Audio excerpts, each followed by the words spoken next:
আসসালামু আলাইকুম। আহ, আশা করি সবাই ভালো আছেন।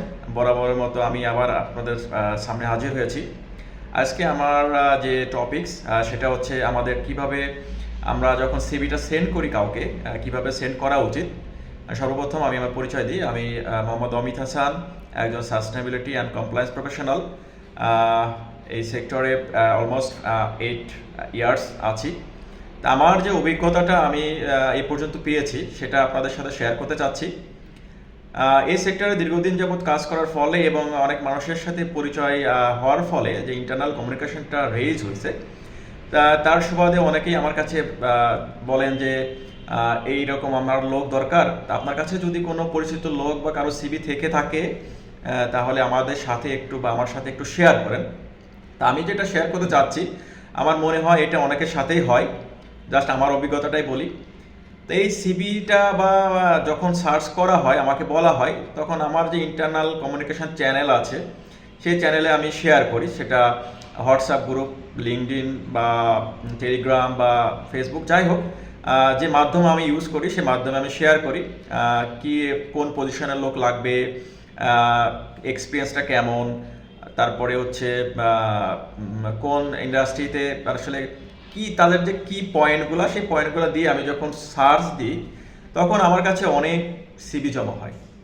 হ্যাঁ, অনেক সিভি জমা হয়। এখন আমার কাছে যে লোকটা চেয়েছেন বা যিনি চেয়েছেন তাকে তো আমার এত সিভি দেওয়া সম্ভব না।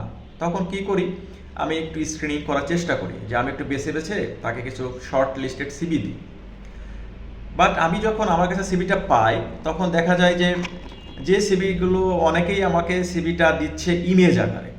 দেখা গেল তার সিভিটা বা রিজুম যেটাই আমরা বলি, হ্যাঁ, 3 পেজ, সে আমাকে 3টা পেজ পিডিএফ আকারে না দিয়ে তিনি আমাকে দিচ্ছেন ইমেজ, ছবি আকারে 3টা ছবি তুলে আমাকে পাঠিয়ে দিয়েছেন।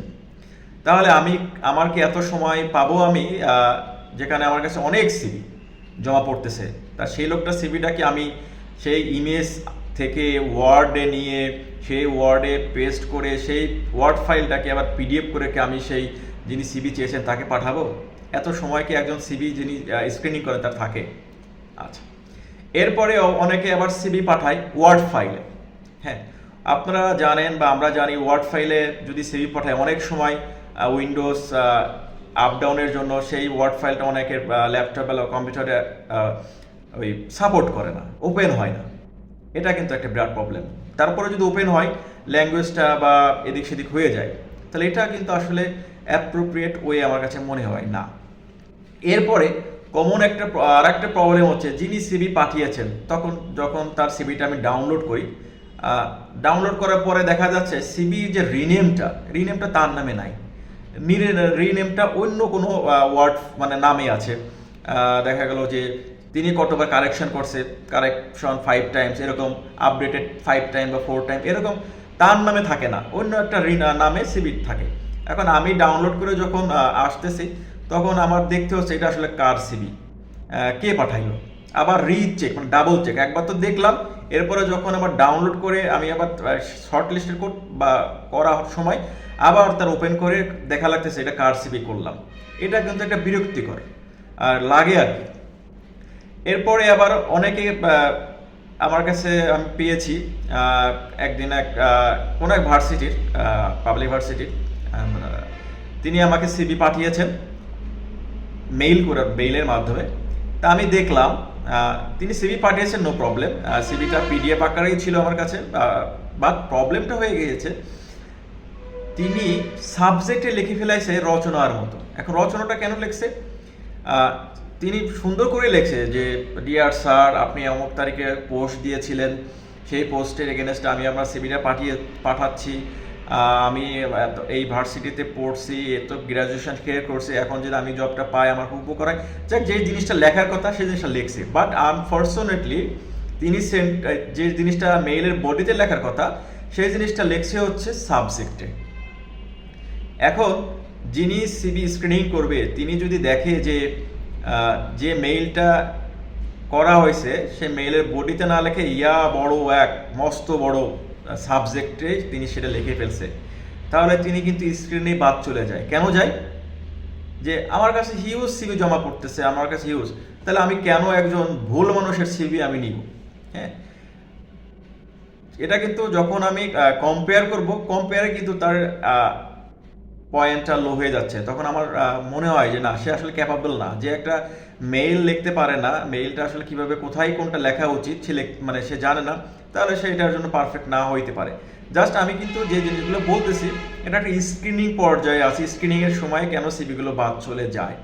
বাট বাট এই যে যারা আমরা পাঠাচ্ছি ওয়ার্ড আকারে, তারপরে ছবি আকারে, তারপরে মাঝে মাঝে মেইলে ভুল করি, আবার অনেক সময় তারপরে সিভির রিনেমে ভুল করি, আবার অনেক সময় দেখা যায় সিভিতে যে বা রিজুম যেটা পাঠাচ্ছি সেটায় কোনো পিকচার দেওয়া নাই, তারপরে নিচে আন্ডারলাইনে কোনো সাইনের যে অপশানটা থাকে সাইনেজ দেওয়া নাই, ব্লাঙ্ক সিভি পাঠিয়ে দিয়েছে।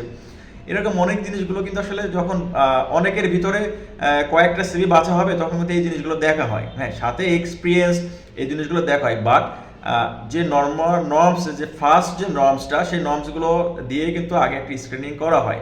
যখন আপনাকে বলা হয় যে 5টা সিভি সিলেক্ট করবেন 100টা সিভির ভিতরে, তখন কোন সিভি রেখে কোনটা করবেন, তখন কিন্তু এটা খুব টাফ হয়ে যায়। তখন অনেক জিনিস কিন্তু বিবেচনা করা হয়।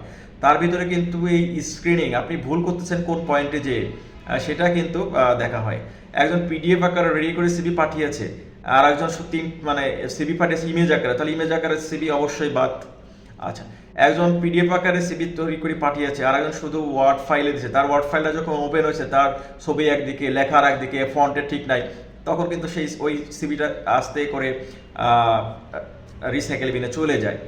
আমি যা শেয়ার করতেছি আপনাদের মাঝে এটা, যে আমরা যারা এখনো সিভি পাঠাই, সেই পাঠানোটা আসলে কিভাবে হওয়া উচিত। আমরা সাধারণত কাউকে যদি সিভি পাঠাই তবে কখনোই ওয়ার্ডে পাঠাবো না, ছবি তুলে বা ইমেজ আকারে পাঠাবো না।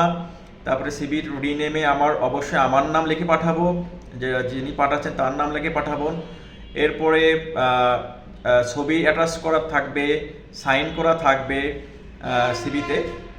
তারপরে হচ্ছে সেই সিভিটা পিডিএফ করব, পিডিএফ করার পরে হচ্ছে আমি যিনি সিভি চাচ্ছেন তাকে পাঠানো উচিত। কারণ পিডিএফ ফরম্যাটটা মোটামুটি সব মোবাইল হোক বা ল্যাপটপ হোক বা ডেস্কটপ যেটাই হোক, সেখানে কিন্তু পিডিএফটা ওপেন হয়। অনেক সময় ইমেজ দেখা যায় না, ওয়ার্ড দেখা যায় না। অতএব আমাদের সবসময় পাঠানো উচিত হচ্ছে পিডিএফ ফরম্যাটে, এবং যে ইনফরমেশনগুলো থাকা উচিত সেই ইনফরমেশনগুলো দিয়ে। আমি জাস্ট আজকে এই ভিডিওর মাধ্যমে এইটুকু শেয়ার করতে চাচ্ছি যে আমরা যে সিভিটা পাঠাচ্ছি সেই সিভিটা কিভাবে পাঠানো উচিত, আর সিভিটা আসলে বা রিজিউমটা কিভাবে তৈরি করা উচিত সেটা নিয়ে আমরা পরবর্তীতে একটা ভিডিও করব। তা আজকে আমার এই অ্যাওয়ারনেস ভিডিও থেকে বা এই সেশন থেকে যদি কেউ উপকৃত হন, সেটাই আমার সার্থকতা। আর যদি কেউ উপকৃত না হন তাহলে ক্ষমা সুন্দর দৃষ্টিতে দেখবেন। ইনশাআল্লাহ পরবর্তীতে আবার কোনো ভিডিওতে এরকম দেখা হবে, কোনো অ্যাওয়ারনেসমূলক সেশনে। সেই পর্যন্ত ভালো থাকেন। Thank you.